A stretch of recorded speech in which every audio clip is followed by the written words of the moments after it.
you know, maybe covers matchups that Wolf doesn't really like, and it's really good to complement your characters. You just a little bit of this and a little bit of that. Yeah. Sage and Rosemary. And he will go for the Roy. There it is. Okay. Oh. Well, I tried. Later. It was worth it. Worth an effort. So yeah, we already see the Roy. Dhir obviously playing his Inkling. So he has a little thing he does where the color of Inkling that he plays dictates like his style of Inkling. So the yellow Inkling is his what he calls like the campy defensive one, where you like camp until you can like land a back air into something, and then extend your advantage as long as possible, then run away until you get another back air. Like you'll see him start walling with these backers right now. This is a very conscious walling, decision. he's being a scum. What an Inkling. What an Inkling, man. That's the way that all Inklings kind of have to play, and it's not fun for anyone. Gotta love it. But anyway, Inkling hate aside, we're going to see Semifer starting to get a big string going. A lot of damage Roy can get from these sweet spot aerials. Already at 75. Beautiful string from Semifer. Roy's one of those characters, you got to DI out of his combos or else he gets way too much. Yep. I mean, even simple things. Oh, beautiful. Forward smash and not going to kill him. Very surprised. Run back F smash. I've seen a lot of Roy's do it, and I'm not saying like, oh, no uniqueness. Just it's a really good thing to go for. I mean, of course, because a move like that is too slow to like just throw out. You need to try to cover landings with it as it's disjointed. So Semifer showing knowledge there, but unable to get the kill with it. Now Dhir has a chance to get a little bit more damage before dying, but unable to capitalize that time. Roy's strong boy.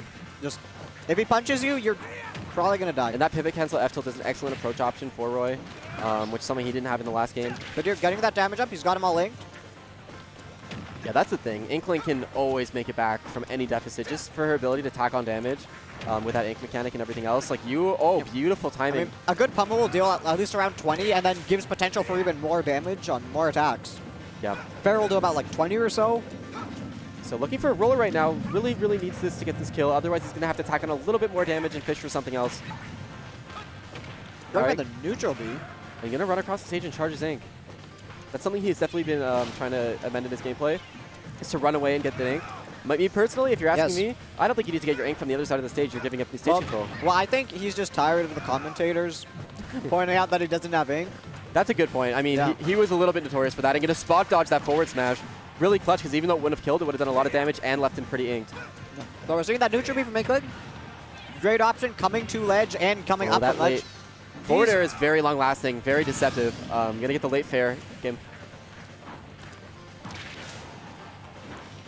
Okay, and using that splatter shot, trying to get any damage possible and keep himself safe. But the get up attack going to snuff out the roller. Get up attack is invincible, you can't counter it. Oh, and the backer off ledge. Going to get the parry on the falling up air. Kevin Dhir, a big proponent for that falling up air. He loves it. And the forward tilt almost going to take that second stock. Dhir really needs to get something going and quickly.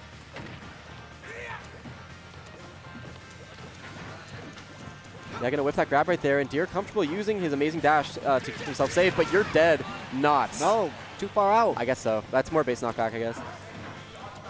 Oh. An unfortunate SD with the air dodge. Maybe, was he thinking he's going to hit ledge or something?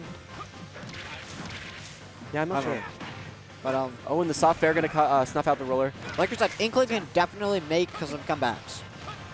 Oh, and going to get the roller there finally after Semifer playing really well around it for the rest of the game. But you're going to get a lot from that. Not going to die. Semifer plays a lot in North Vancouver. He grinds there with Let's Tickle and Lemon and Nuke, meaning that he fights a lot of the best, like the two best Inklings in the province live there. So I'm sure he's played against Inkling a lot, and he's definitely demonstrating that knowledge right now, how he's like avoiding these kill options, keeping Kevin like unable to get these kills as early as he needs to make the comeback. He knows Inkling pummel, if you shield it, just roll behind, you get a free punish. Oh, and the back air off of ledge going to get it. That's going to be game one going to Semifer pretty convincingly. The late percent 2 stock coming out, so Kevin Dhir definitely going to be thinking about his options right now. I do expect him to stick with the Inkling, but maybe he'll consider adjusting to his more like aggressive option playstyle. Roy's disadvantage, not typically very good. Definitely a character that once you get in on, you can really, really get some damage on. So maybe he could go for that. He might go for his Ike. The recovery is actually like, right? The sword covers him decently. Oh, Roy's recovery is pretty good, yeah. It's not bad at all. But yeah, getting him in the advantage state. What doesn't that mean? It's like get off me tools.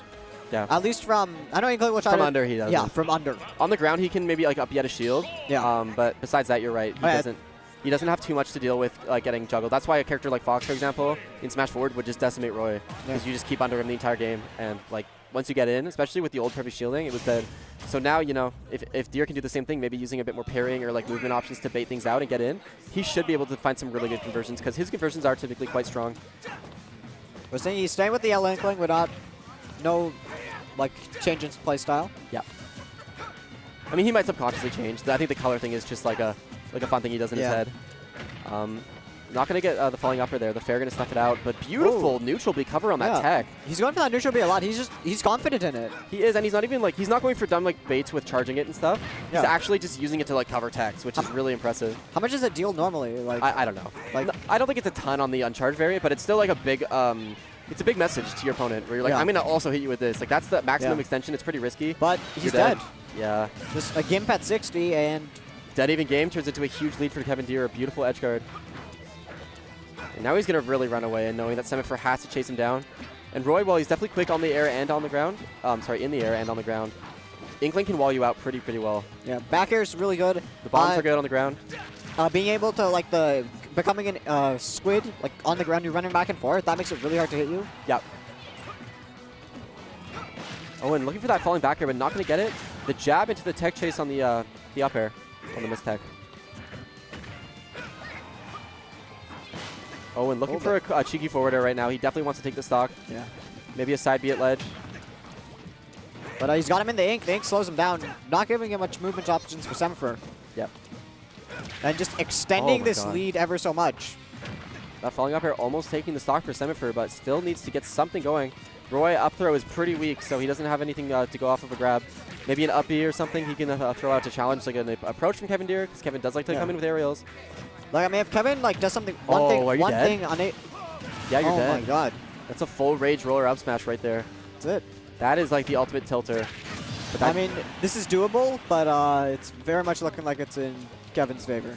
Yeah, Kevin is doing an excellent job adapting, and also the stage choice. But yeah, he messed that up, and he's gonna get the. Oh, he went for the taunt. I like how he got punished for the taunt too. That was the funny part of that, where it's like, honestly, I respect the taunt in that situation. That was pretty clean. Then you eat damage for it. Now you're losing your momentum a little bit. But a good punish on roller there. Semifer doing a little bit of walling out himself. He did a really good job there. He ran through him and short hop up air to catch the retreating short hop for the back air attempts that Kevin Dhir's been going for. Because he loves to like approach with and kind of run away with this back air. If you run through him and get that full hop aerial punish, pretty consistent on it, and he would really be forced to adapt. Beautiful. Oh my god, I love how he just keeps going for that. Every time he uses it, he lands it, but he doesn't use it too much. It's really nice to watch. Oh, okay, yeah. Opting for the top platform, Kalos has that option for you.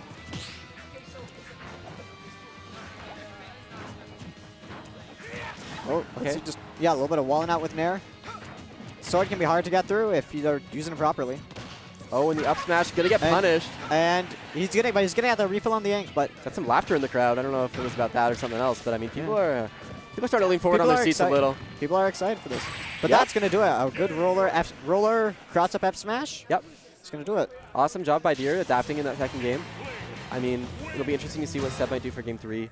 Stage-wise, I mean, Triplat seems like it might be a good option for Roy, and it definitely is. But also, Inkling can enjoy the coverage of Triplats and the extensions. Yeah. I've seen like different Inklings. They like different stages. Yeah, which is weird. Like they're all robots. They have up air combos. But I've seen like Tickle. He loves FD. Yep. So, I mean, just one of those characters you can't really take him to a great stage for you. Yeah. You just kind of gotta hope like you benefit more than Inkling will. All right, so we're gonna go to Town and City for game 3. I do like this choice. A lot of space for people to move around. The reason I don't like it as much for Seb, actually, as I do for Kevin, which is interesting because it's Seb's choice, is that I think Inkling thrives so much with space and can really use her like mobility and like ability to outmaneuver you. Yeah, she definitely does, but I think this is just, I mean, Rory's not killing off the top. Inkling has up air and up smash. No, that's a good point. So the ceiling is definitely a factor as well. That's a good point. I'm pretty sure that's just that's the reason most people will go to this stage. That's a good point, but I think that he should consider like the wideness of it as just like especially with this platform layout where like you can camp those top left and top right platforms so easily as well. Yeah. That being said, though, I mean if he gets lead, he doesn't have to worry too much about the camping in general. Oh, a nice up air on the roller. Yeah, beautiful. Oh, and unfortunately getting a short hop on that last one. Oh, are you dead? That's an unfortunate. Oh, that's a huge mistake coming out from Semifer right now. Dhir taking that's a deep breath, like, oh my god, thank you from Kevin Dhir. That's got to be. If that happens in a close game 3, you're like, wow, you're giving me this. Or at least what would have been a close game 3. Yeah, exactly, and that's going to be the comeback. He just evens it up right now. That's it. Punishing splatter shot, who would have thought? And now the scary thing is that once you get that SD and you bring it back and you almost kill. Oh my god. Now Dhir's losing even after that beautiful gift of a stock, and you've got to feel kind of bad if you're Dhir right now, because you're like, oh man, he SD'd and I'm losing. I'd be shaking a bit. But Kevin, I think he can definitely hold his composure, so... Yeah, once he gets a good hit, he definitely turns it back on. Yeah. But until that, he can get a little bit lost, I've noticed, and I would like to see him just try to keep playing his game even when things are seemingly kind of rough. But there we go, we always see him some dash dancing. Semifer going to space with that forward air, and gonna get beautifully punished. He's going to go for the damage. Get that fully inked. That's nuts. Semifer, let's see, how much damage does he take from this next hit? Well, none, because his ink management coming to his failure. Not to bring up Wi-Fi or anything, but that literally happened on Wi-Fi last night, me and Kevin, and I was like, dude, you got to manage your ink better. You can't have that happening. You just lost your kill. A shield grab punish on the roller. Yeah, Semifer is doing a really good job punishing this roller, though there are times that Kevin's just getting a really good, like, a lot of good stuff off a roller. Yep. Semifer spacing with a lot of like first hit in air and forward air right now, trying to get back in, and that bomb is scary. But that back air just keeping Kevin out. Okay. Gonna opt to camp with the slam pops. Not a bad call. Barely just going in on that bomb. Yep. And Kevin has taken the stock lead. Oh. A lot of things can kill Kevin Dhir right now, though, so he has to keep playing safe. Wants as much extra damage on the second stock, or the third stock, as possible. An unfortunate noodle hit there. Oh, getting the get-up attack one. Semifer's trying to go for the trump. Oh, and really nice on the cross-up into the F-tilt. That was really brave. Okay, the jab punish is going to get him a lot of damage and some ink. Get him inked up. Let's see. Getting some good damage on with these regular attacks. You're really taking the lead right now. These ledge traps on the platforms are amazing. Not letting him get up. That is the best ledge trapping I've ever seen that man do. That's awesome. I'm proud of him. And let's see. Semifer patient, though. Semifer just... I was probably expecting a roll, but... I mean, if they're out there, you're not going for a roll. No, that was like veteran patience. That was like... Yeah. That was the veteran player coming out in him. He was like, I know you're going to come at me. And now Semifer needs to make the comeback, but not too difficult for Roy to get that damage up. The nair off ledge. So he's sending him out there with back air. Dhir's going to start fishing for something. More ledge trapping. Okay, Semifer making his way back to center stage. But Dhir just sends him right back out there with a fair.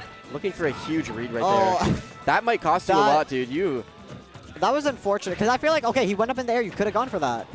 It was oh my god. He's making it. Oh, and the back air, beautiful. Okay. That was so clutch from Dhir. Yeah. That was underratedly clutch. Yeah. The reaction to that wasn't even that big. Okay. That should have been. The up smash, I thought like, okay, that's a bad read. Semifer is not gunning up from that. But then he jumped. Yeah. Like, he can go for it. And then no, he gets hit out of it. That was like that was brave from Semifer. Really and it worked clutch. out. But in the end. Oh, he's smiling so big right now. He's so happy about that. Let's go. I'm proud.